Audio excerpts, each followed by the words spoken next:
জাহান্নামের আগুন এমন ভয়ঙ্কর আগুন, শরীরের যে কোনো জায়গায় লাগা মাত্র কলিজা পর্যন্ত ভুনা হয়ে যাবে। মদিনার নবী বলতেছেন 500 বছর দূর, ওই 500 বছর দূরের থেকে জাহান্নামের আগুনের গরমটা আসিয়া জাহান্নামীর শরীরের মধ্যে যখন লাগবে, জাহান্নামের আগুনের গরমে শরীরের চামড়াগুলো খসে খসে পড়ে যাবে। ওরে নবীর উম্মতের দল, চোখ দুইটা বন্ধ করে 1 মিনিট চিন্তা কর। একটু ওই কবরের মধ্যে যাওয়ার পর, যেখানে আপন নাই, কেউ বাতি নাই, গুনাহগার হয়ে যদি কবরে যাও, এরে বান্দা ওই মাটির চাপ সহ্য করতে পারবি?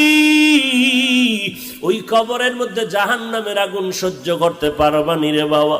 আল্লাহর কাছে ক্ষমা চাও। ও আল্লাহ, আমার মতো দুর্বল আর কেউ নাই, একটা বেতের বাড়ি সহ্য করতে